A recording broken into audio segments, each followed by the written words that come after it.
Hello guys. So, ఇదేంటంటే హనుమాన్ టెంపుల్‌లో ఉన్నానండి ఈరోజు. హిందూపూర్‌కి దగ్గరలో సూగూరు ఉంది కదా! అక్కడున్న హనుమాన్ టెంపుల్‌కైతే వచ్చాము. ఎక్కడున్నారిప్పుడు? యాక్చువల్‌గా ఇవాళే నేను బెంగుళూరు నుంచి వచ్చాను. నేనెప్పుడు ఇంటికొచ్చినా మా అమ్మ ఫస్ట్ తీసుకెళ్ళే ప్లేస్ టెంపులే. ఇది బెస్ట్ ప్లేస్ కదా! అండ్ ఇక్కడ హనుమంతుడైతే యాక్చువల్‌గా ఈ టెంపుల్‌కి రావడం నేను కూడా ఇదే ఫస్ట్ టైం. చాలా బాగా నచ్చింది.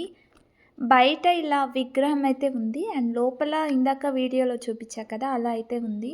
రఘునందన రఘునందన రఘువర సేవన రఘుపతి ఛాయన. సో, టెంపుల్‌కి వెళ్ళిన తర్వాత అటునుంచి అటే పూల మార్కెట్‌కైతే వెళ్ళాం. రేపు శివరాత్రి వస్తుంది కదా! దానికోసం పూలు కొనడానికి. నాకు అన్నిటికంటే ఫేవరెట్ ఫెస్టివల్ ఏది అంటే శివరాత్రి అనే చెప్తాను. ఈ ఇయర్ మొత్తం ఈగర్‌గా వెయిట్ చేస్తాను దీనికోసం. నేను చదువుకునే ఇయర్ నుంచి జాబ్ చేసే అంటే ఇప్పటి వరకు కూడా ఖచ్చితంగా లీవ్ పెట్టైనా సరే శివరాత్రిని ఇంట్లోనే చేసుకుంటాను. అంత ఫేవరెట్.